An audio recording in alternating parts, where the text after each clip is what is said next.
Tonight, the Prime Minister confirms they will be talking to federal public service unions about a potential full return to the office within the coming weeks. Why would this not be first introduced with a conversation with your own employees? The comments made during a fireside chat with Ottawa's mayor this morning. At least one union rep says that was not the place to do it. Looking for help to build at Le Breton.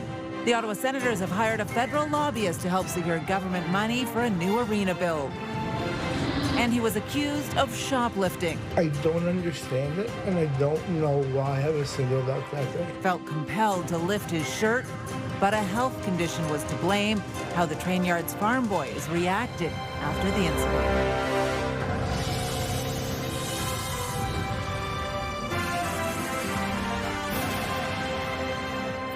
Good evening. We begin tonight with yet more uncertainty for federal public servants in the capital. Many already concerned about upcoming layoffs, and now there are other possible major changes on the horizon. Prime Minister Mark Carney says the hybrid work model could come to an end, meaning more workers could be headed back to the office full-time in the near future. CTV's Austin Lee is following this for us and joins us now with more. Austin, what can you tell us about the reaction to the Prime Minister's comments today? Yeah, well, Patricia, union leaders say they were shocked by Carney's comments today. Sharon D'Souza, the national president for the Public Service Alliance of Canada, says they will do everything in their power to fight this, noting the unions are currently in contract negotiations with the federal government.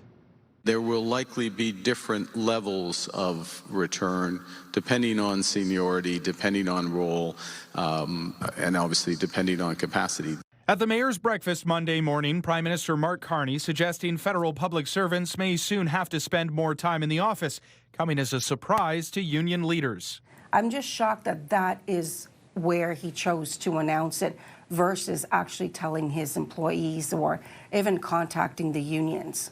Last week, La Presse quoted an internal document from the Treasury Board Secretariat indicating the government is considering a full-time return to the office starting in January. Since then, unions say they have been trying to get clarification from the government to no avail. There was no conversation. In fact, I have been inquiring since we had a leak. We found a slide, and we've been asking the question, what is this? And I've heard nothing back.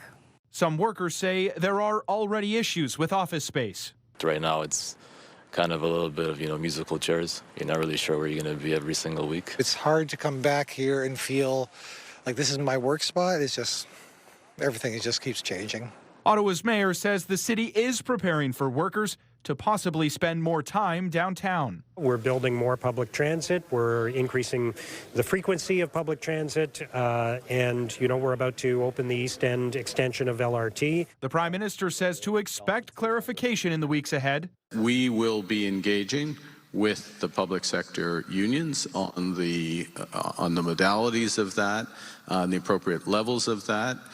We will come to a sharper view on it over the course of the next several weeks. But in the meantime, workers are left to wonder what comes next. We feel like we're not actually being communicated that information, even though we all know it's the likelihood.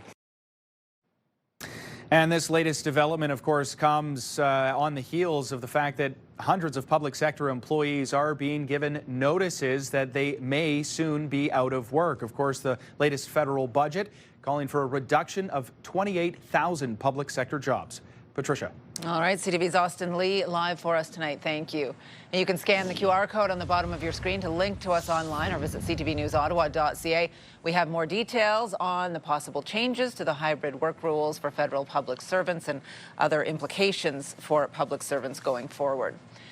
Well, we're learning tonight the Senators appear to be actively looking for taxpayer money to help build a new downtown NHL arena. The Senators are lobbying the federal and provincial governments on the project. CTV's Stefan Keys joins us now with the details on this. Steph.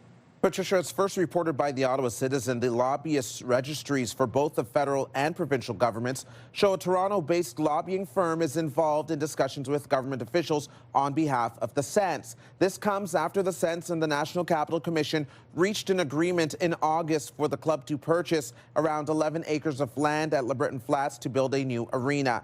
At the time, neither side provided a cost for the land. The Sens previously indicated a new arena could cost up to $1.5 billion, but both Sens owner Michael Andlauer and Ottawa Mayor Mark Sutcliffe have said they don't think the project should cost Ottawa taxpayers money.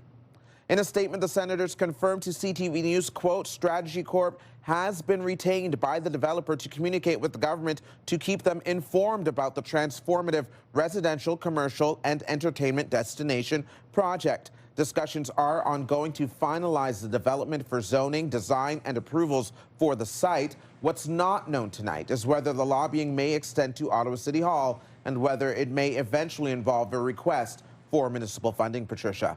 CTV's Stefan Keys live for us tonight. Thank you. Meantime, the city and the federal government are teaming up to build more homes in Ottawa.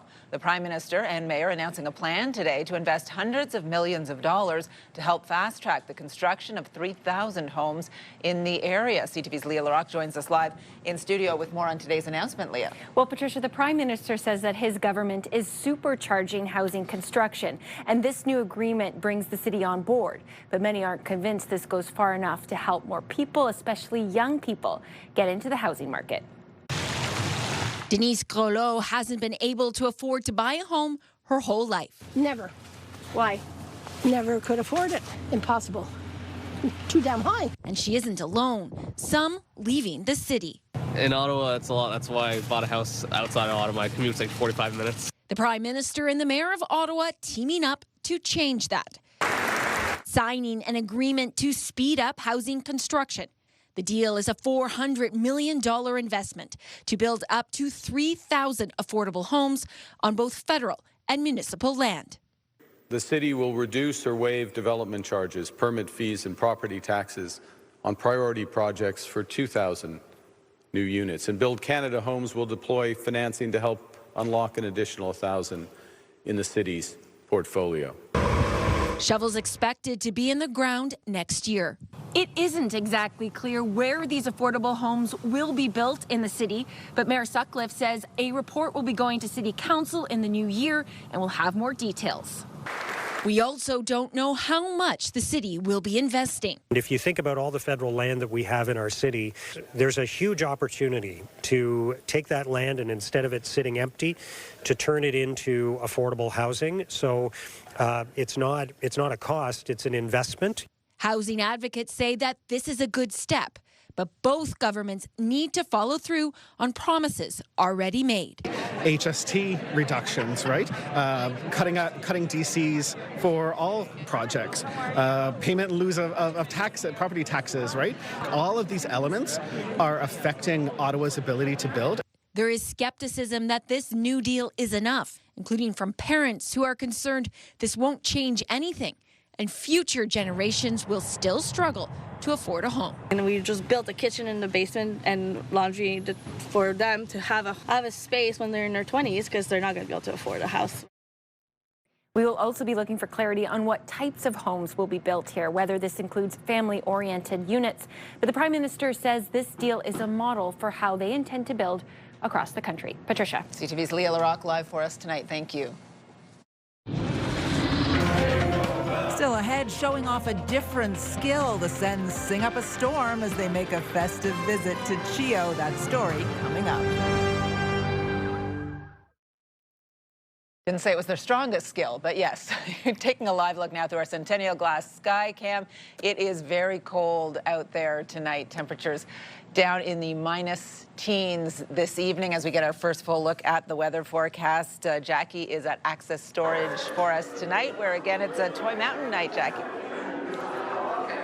That's right, Patricia. The campaign continues as we help build a toy mountain for our residents and our people here in Ottawa. And you mentioned it. We're kind of glad we're indoors today because, boy, it is cold outside. The deep freeze continuing here in eastern Ontario, and typically this time of year we do see conditions sitting around -2 for the daytime highs and lows about -10. A different story today. We are well below seasonal temperatures here in the capital, about -15, Brockville -17, and Kemptville sitting around -18. It's going to feel closer to about -20, -21, and it's going to get colder overnight. Wind chill factoring going in. It's going to be about -24. Tomorrow, we are getting closer to seasonal, and snow is in the forecast. This will move in through the late afternoon, but likely Wednesday will we see stronger amounts of snow. We'll have these details and much more in just a little bit, Patricia, and of course, me for more from here at Toy Mountain at Access Storage.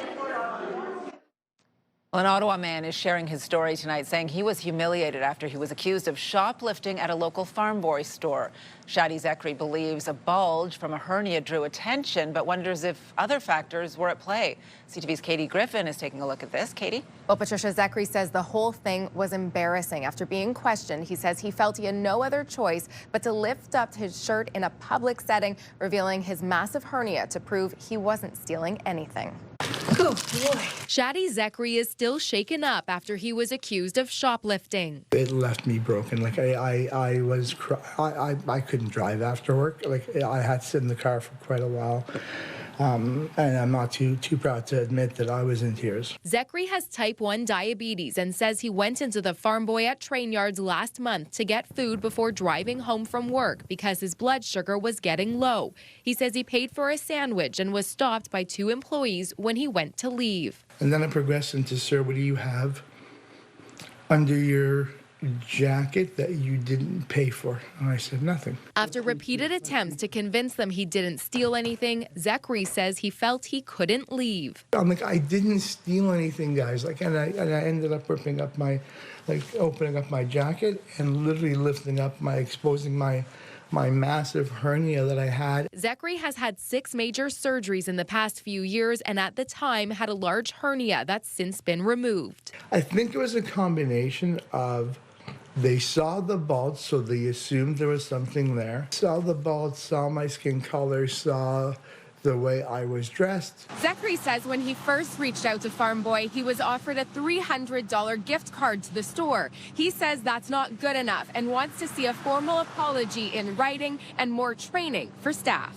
In a statement, Farm Boy says it's working to address the unfortunate situation with Zekri directly, and that while staff did not request he lift his shirt, his experience did not live up to Farm Boy's standards, and we have reinforced the proper protocols with our store team. I want to work with Farm Boy and whatever they choose to have a look at their programs, to have a look at what they're doing. I don't want any other individual to feel the way I feel.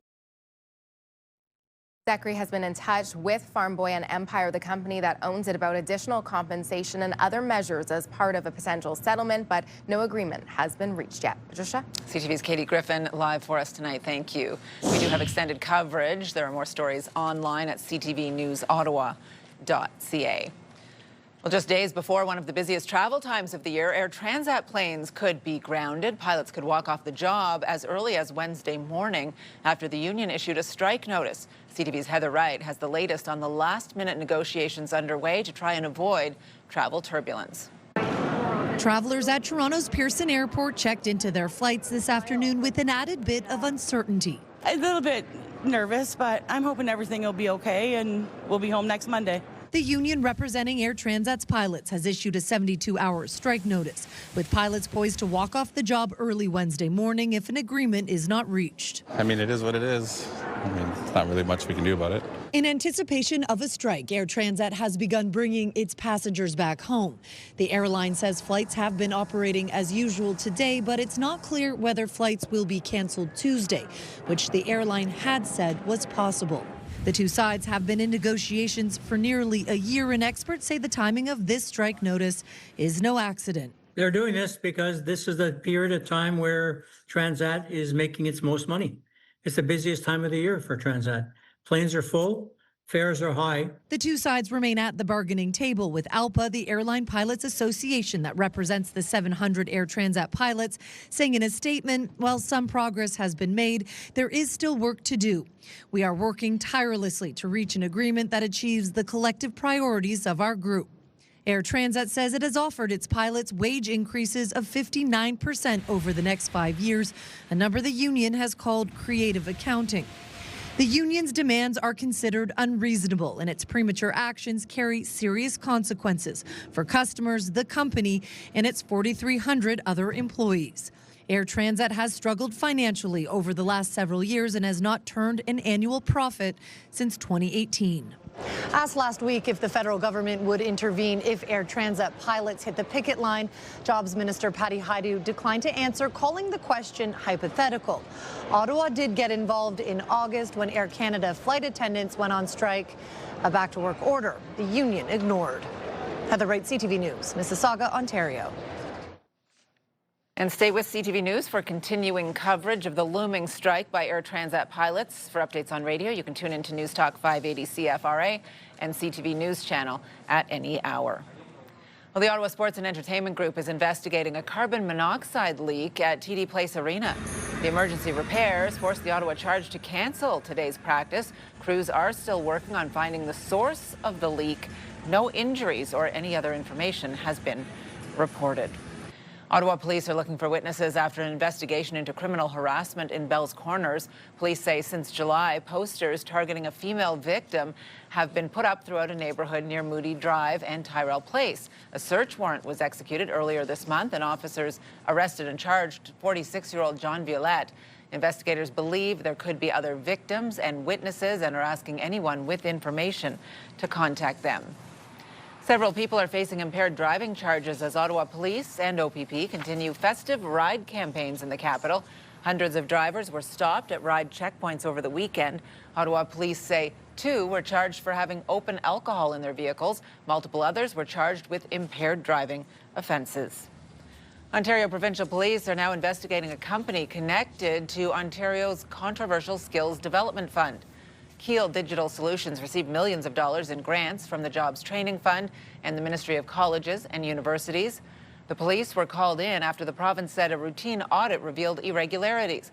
The company has said it believes it is being scapegoated for the problems with the Skills Development Fund and says it has complied with all laws and regulations. Well, after the last few years ended with mild Decembers, the frigid temperatures this early in the season are catching many by surprise, and it means shelters are already pushed to their limits as those living on the streets look for warm places to sleep. Here's CTV's Kimberly Johnson. I have the light mitts on. I could definitely do with heavier gloves for sure. To be honest, it's extremely cold and sort of looking forward to getting home for sure. Kathleen Cummings was taken by surprise when she stepped outside to run errands and realized how cold it was. I think I remember this as being sort of January weather. So if this is what we're in store for, it's going to be a long winter for sure. As the cold snap continues, Ottawa Mission CEO Peter Tilley says its shelter capacity is already filling up. People sleeping in the waiting area, very unfortunately, and plastic chairs are on the floor. And what was 10 to 15 people in September and October has now gone up to about 35 or 40 people a night. Ottawa Public Health says those who are most vulnerable in this weather include those who are experiencing homelessness, older adults, babies, and those who spend a lot of time outdoors. To protect yourself, layer up, because spending an extended period of time outdoors in temperatures like these can bring a risk of frostbite. The main things is to keep your extremities covered, right? Exposed skin is more at risk.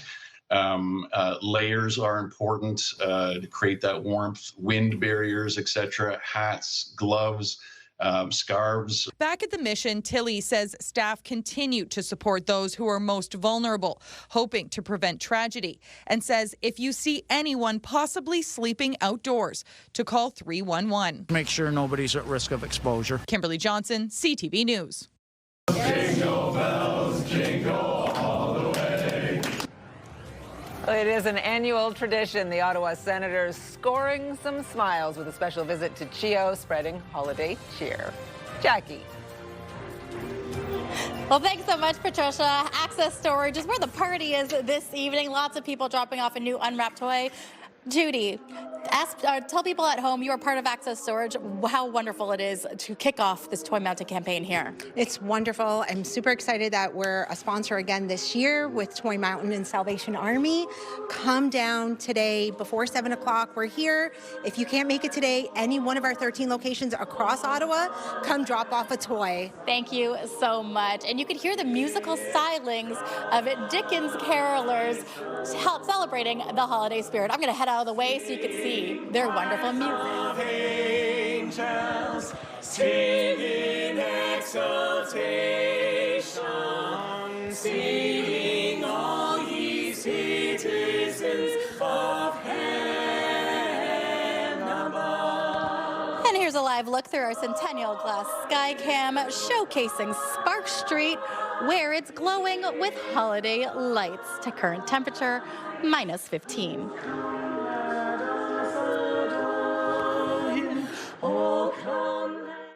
Frontline Credit Union and the Ottawa Firefighters are so proud to support the Toy Mountain this year. New unwrapped toys can be dropped off at any Ottawa Fire Services station or Frontline Credit Union locations. Frontline Credit Union, Ottawa Firefighters, and Toy Mountain, helping families this holiday season.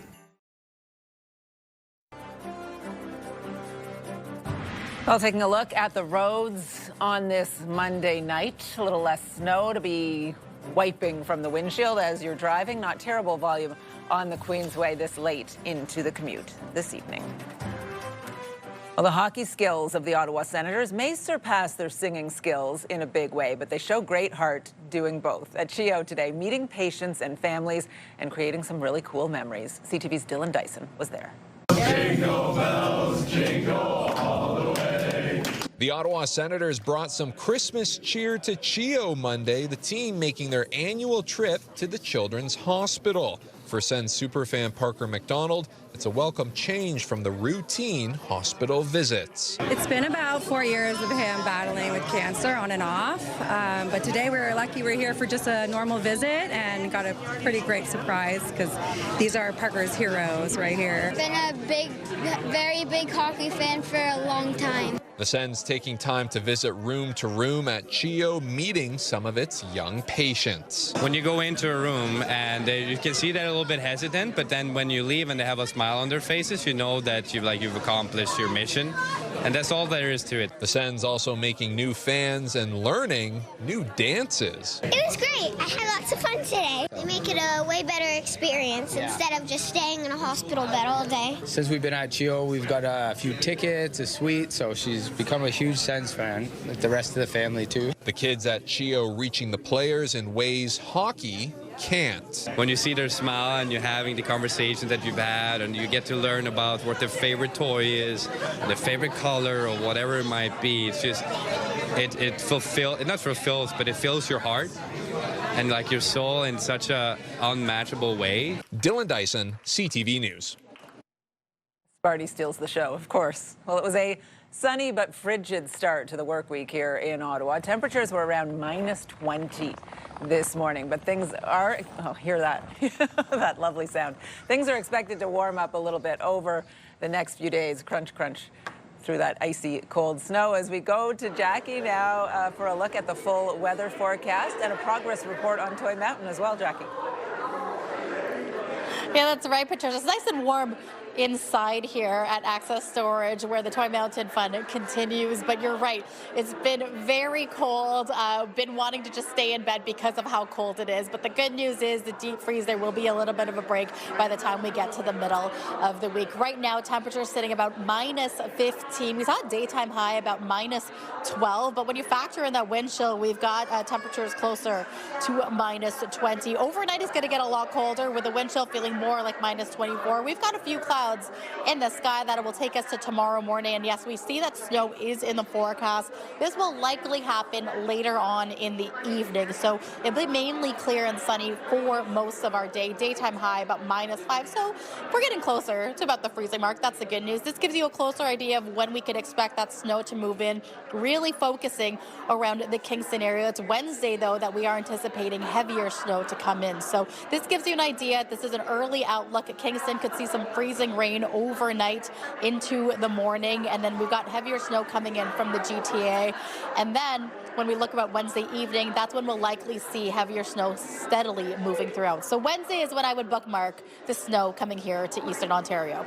Tonight's lows, -18 in Ottawa, clear skies, Cornwall about -18, -17 in Bancroft as well as Petawawa. And as we look towards our daytime highs, we're going to get back to closer to seasonal, about -5 really for most of Eastern Ontario. here. Slightly warmer in Kingston at about -1. Now, a closer look at fronts across the country, about -11 in Fredericton, -15 in Quebec. We've got -15 in Timmins as well. Slightly warmer in Windsor, about -6. And then interesting to see Calgary. I had to do a double take on that. They're above the freezing mark, about 5 degrees. And Vancouver is at a balmy 12 degrees. So a little jealous of this right now, but it's not too bad here in Ottawa. Now, the 7-day forecast brought to you by Davidson Hearing Aid Center. Visit their website to nominate someone to win the gift of hearing. So we have a 60% chance that parts of Eastern Ontario could see some snow moving in. We'll likely see more of it on Wednesday. The daytime high about -1, -7 when it comes to Thursday. We'll likely get to see a break from the flurries by Friday, where we will see a mix of sun and cloud. And ready to make this holiday season truly unforgettable? Well, Charm Diamond Centers is here to help. As a proudly Canadian family-owned business for over 50 years, they've been creating countless cherished love stories. And we're making it even easier to give the gift of a lifetime.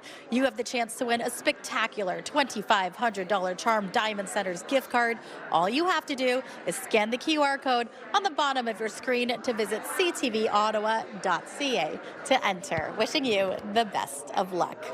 All right, the fun continues here at Access Storage. Lots of toys already being donated. But here's the thing, Patricia, this is just a fraction of what's here at Access Storage. We will be speaking to the senior regional manager, as well as folks who have been coming in all evening long donating new unwrapped toys. So more on that in just a bit. But for now, we'll take it back to you in studio. They have the room for those toys there, that's for sure. Jackie, thank you. It's amazing. Usually it's not open this early because there's not this much snow. It's not cold enough. Well, just ahead, it's a great start to the ski season in the capital, with some hills opening the earliest they have in years. Tonight, an exclusive interview with the CEO of Bombardier. Those planes will be built. You know, we'll need X thousands of people probably to build it. What he said about the trade war and possibly working with the Swedes to build fighter jets. Later on CTV National News and live on Crave. Saint Laurent is proud to once again be part of Toy Mountain this holiday season. Bring your new unwrapped toys to any Toy Mountain location like ours, conveniently located right by Center Court. Saint Laurent and Toy Mountain helping families this holiday season.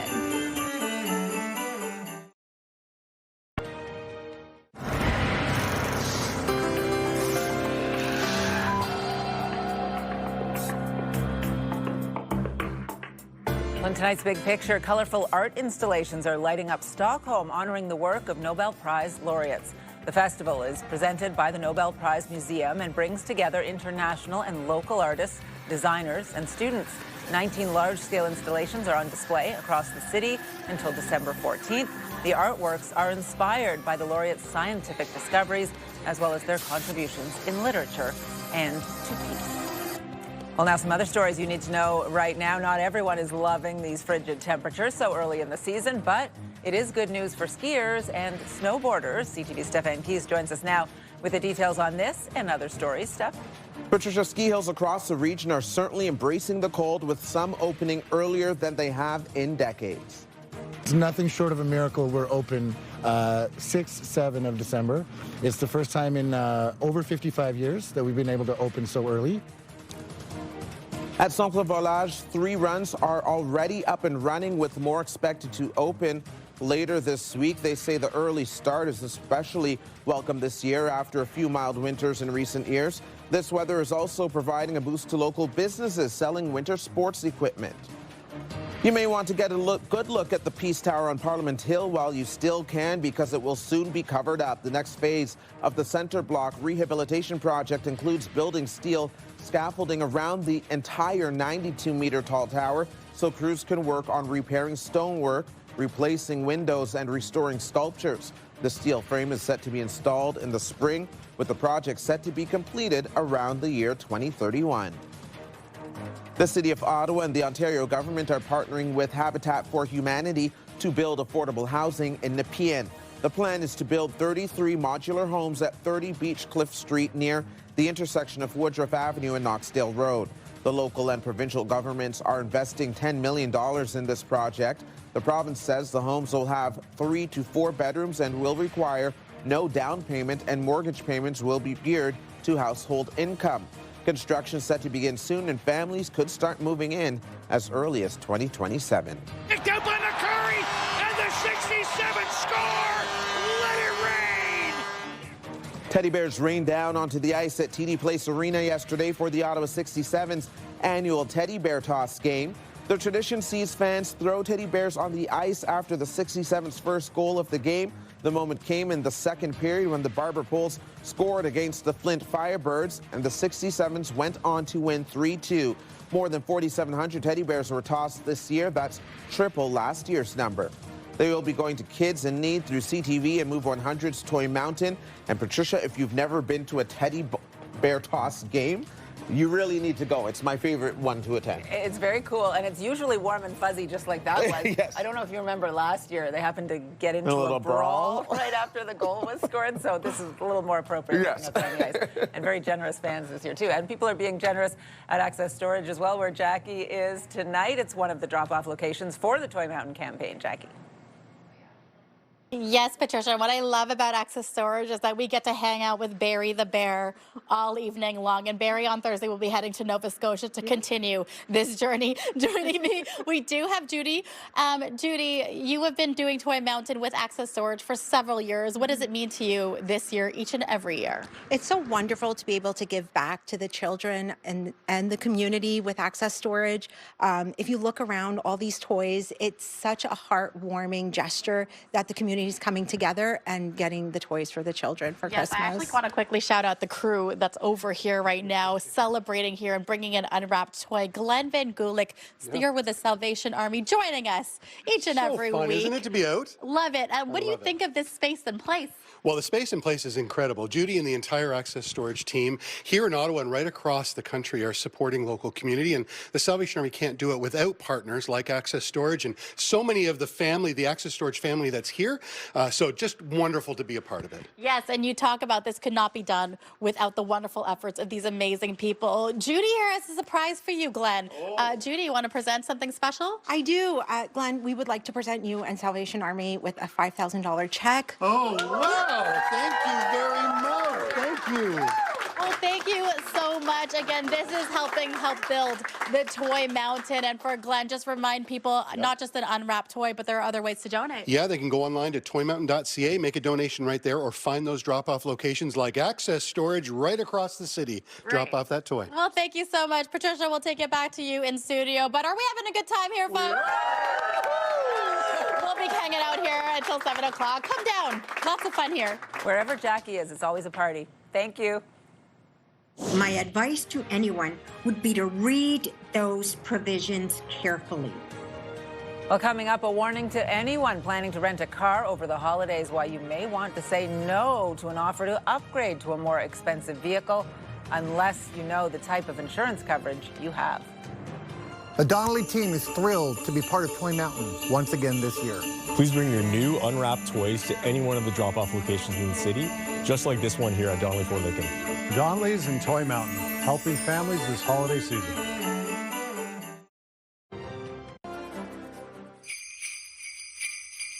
Well, the Bell Media building is lit up bigger and brighter this year thanks to our friends at Christmas Decor from Nutrilon.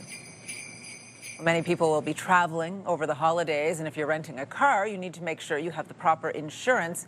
You may be covered through your own policy, a credit card, or you can, of course, purchase it from the rental agency. But no matter what kind of coverage you have, there may be limitations if you rent an expensive vehicle. Here's CTV's Pat Foran. Ellen Economopoulos of Toronto took a road trip in Alberta with her children this past summer. She rented a vehicle, but unfortunately the windshield cracked after being hit by a piece of gravel. On the way back to Calgary, I noticed that there was a big loud sound in my windshields. Economopoulos had car rental coverage through her credit card, but when she submitted a claim, it was denied because she was told the vehicle she rented was too expensive. I didn't know about that, and I was a little bit shocked because I said, well, At least I'm lucky that it was only a windshield. The insurance company Global XL said vehicles not covered are any vehicle with a manufacturer's suggested retail price, excluding all taxes, over $65,000 Canadian. The vehicle rented was a Dodge Durango RT 2025 with an MSRP of $73,695. As such, we are unable to cover any expenses in relation to your claim. Are we supposed to ask how much the car is worth? I don't know. Whose job is it to tell us that? My advice to anyone would be to read those provisions carefully. The Insurance Bureau of Canada says whether it's a credit card or your own auto insurance policy, there may be limits on the type and value of vehicles you're allowed to rent. You really need to check the policy. It may say $50,000, it may say $60,000. Each insurance company may have a different limit. You can contact your insurance company to see if you can purchase additional coverage that will cover more expensive rental vehicles. If you drive a Honda Civic and you pay a premium for a Honda Civic, it makes no sense to go and rent a Lamborghini with Honda Civic insurance. Economopolis had to pay $600 for the windshield repair, but is relieved that was the only damage done. I rented so many cars and I didn't know that. And that's actually kind of dangerous because I could be liable for so much more. Pat Foran, CTV News. Just days after Netflix announced its plan to buy Warner Brothers Discovery, Paramount Skydance launched a hostile takeover. BNN Bloomberg's Marilla Fernandez has the details. The media and entertainment company put a $108 billion deal on the table. That includes assuming Warner Brothers Discovery debt. The Netflix offer is about $83 billion US. If Warner Brothers decides to accept the new offer, it would be forced to pay Netflix just under $3 billion US as a penalty. Whichever way it goes, a deal would likely face some sort of federal review. Here are the closing numbers for the day. The Canadian dollar is 72.16. West Texas Intermediate crude is down over $1 to 58.86. Western Canadian Select is up to 46.74. And the TSX lost 141 points today to end the day at 31,169. Those are your business headlines. I'm Marilla Fernandez. Being called fairly high, I was actually very speechless and excited to see my name come out. Well, coming up, we meet a young athlete from Ottawa, Gatineau, drafted to play in the first professional women's baseball league in over 80 years. Get the latest live local breaking news. Sign up now for our morning and evening CTV News Ottawa newsletter. The best local content from CTV News, Your Morning Ottawa, and News Talk 580 CFRA. Get it all in one place. Sign up now at ctvnewsottawa.ca. The CTV News Ottawa newsletter is brought to you in part by CAA Business.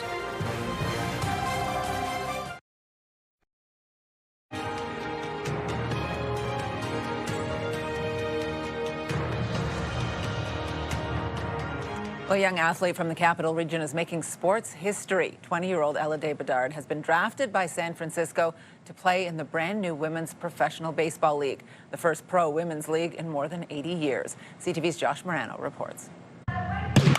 Ella De Bedard fell in love with baseball early and never let go of the game. I loved sports, didn't want to play in organized sports, so I was at the cottage with my grandparents and I threw a ball and my grandpa told my dad, oh, she has a good arm, you should sign her up in baseball. So they did without my approval, and ever since I fell in love with the game. That love turned into a pro opportunity when she was selected by San Francisco in the third round of the inaugural Women's Professional Baseball Draft, one of the youngest players selected by the team at just 20 years old. I didn't get the opportunity to go to the tryouts, so being called fairly high, I was actually very speechless and excited to see my name come out. The Women's Professional Baseball League is the first of its kind in over 80 years. We always hoped that there would be a professional league. We didn't know if we'd see the day during Ella's career, but you know, we did, and she's in her prime, so it couldn't have worked out better. From hours of training with her dad to powering through boys' leagues in Quebec,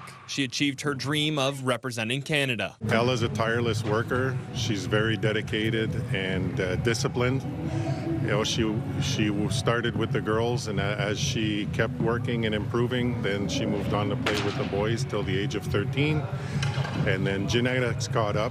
So she started playing competitive with the girls. All while studying civil engineering at U Ottawa and playing softball with the Gigis. I want to finish my degree, that's for sure, to see what's going to be the best thing next year, since the season starts in August and ends in September. There's kind of conflict, so it's to see if traveling will be an option to go to and back. For now, she says she's taking it one day at a time with her eyes set on a new dream. When I was younger, I always dreamed of making Team Canada.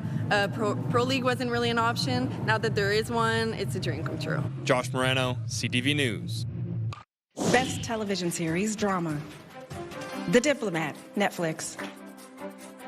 Well, coming up, we'll share some of the notable nominations for the 83rd Annual Golden Globe Awards. Jackie. Well, thanks so much, Patricia. We've got some wonderful guests here for this evening. Lawrence, who are you here with? I'm here with Bluefish Canada, and we're all about the future of fish and fishing sustainably. And we brought 6 fishing rod combos to put under the tree. Love to see it. We also have the Ottawa Therapy Dogs here. How excited are you to be here at Access Storage? Absolutely. We're so excited that Access Storage should provide us with a lot of support. Thank you so much. We got Denzel here. We've also got Lucy. And who do we have here? Hi, we're with the Canadian Handball Academy, and we're so excited to bring all kinds of toys for Toy Mountain today. Thank you for being here. There's so many ways to give back to the Toy Mountain campaign, including some musical talents, and that's with the Dickens Carolers here who are going to sing us to break. Sing we joyous all together, la la la la la la la. Here's a live look through our Centennial Glass Skycam showcasing Elgin Street. And here are the wonderful lights that are out and about here in the nation's capital. Current temperature -15. 'Tis the season to be jolly, la la la la la la la la. Down we now. Hairstyles, courtesy of Salon Fiorella. Well, here's what's on CTV tonight. Tracker, St. Denis Medical, The Big Bang Theory, The Voice, and Password. One final look at the weather forecast. Heading back out to Jackie, where there's a lot going on. Jackie? Lots going on, Patricia, and I'm kind of glad we are indoors because this deep freeze continuing in to tomorrow morning. So waking up, it's going to feel like it is going to be about -16, feeling closer to -23. I'm hearing some sighs behind me. They're not liking this. Neither are we, but it is going to warm up to about -5. We have snow in the forecast, likely going to start in the late afternoon, early evening for Tuesday into our Wednesday, where we will likely see more snow in place. So the good news is we'll be back to seasonal conditions, about -1 for Wednesday. Daytime high for Thursday, about -7. Well, that's it from us here at Access Storage. I just want to bring Glenn Van Gulik back here again. Let the folks know where we are on Wednesday. On Wednesday, wow, we're going to have a great time. We're over at Place d'Orleans, so come on down to Place d'Orleans. The other end of the city, a great time to come out and bring your new unwrapped toy, but we've got some great guests coming out there as well, including the RCMP.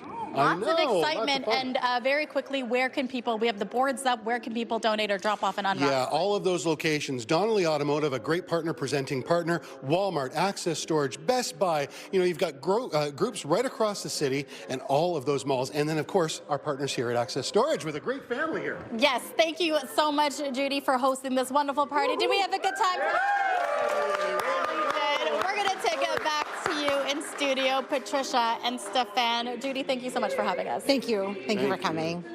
They're always at the party, and we're always at the dinner. I know, right? And sometimes the snacks don't come back, although there aren't snacks there. Maybe a candy cane. There is some work to be done. We want to check in and see what is happening ahead of the 11:30 tonight. Steph? Thank you, Patricia. Tonight, we'll bring you reaction to the Skills Development Fund that's turning into some scandalous allegations for someone in Premier Ford's camp. As we reported earlier, Ontario Provincial Police have announced they will be launching an investigation into a company connected to the controversial program, the OPP Anti Rackets branch had been conducting a review, and today they announced they will proceed with a formal investigation. So tonight at 11:30, we'll hear what the Ontario NDP leader and Ottawa's Liberal MPP John Fraser has to say about it all. And get the news anytime, anywhere at ctvnewsottawa.ca. Patricia. All right, thank you, Steph. And finally for us tonight, the nominations for the upcoming Golden Globes are out, and the film One Battle After Another is leading the pack. I need to find my daughter. Well, then call us back when you have the time. You just... This dark comedy action film earned 9 nominations, one more than Sentimental Value. And the film Sinners rounds out the top 3, 7 nominations there. Severance, I've seen a little bit of that. Yep. Adolescence, watched all of that. Yep. Pluribus, I don't know at all. Can't help and you The there. Last of Us, watched a little bit of that. Yep, as well that's as good The too. Pit, which I loved and have to go back to. That's Noah Wiley, right, in the emergency room. All recognized with several nods each. The Golden Globes Awards show, which will be hosted by Nikki Glazer, the comedian, will take place on January 11th. Comedian / Taylor Swift fan. I love hearing the nominations because it makes me add to my watch list. I've just built it off of what the critics are saying are the good ones. Yeah, absolutely. And then when the Oscar noms come out, that is my movie watching list for the winter. So that way Definitely. you're pretty much guaranteed you're going to get something good, just like we will at Access Storage as we head back out there to Jackie for a final good night tonight and a little bit of music. Let earth receive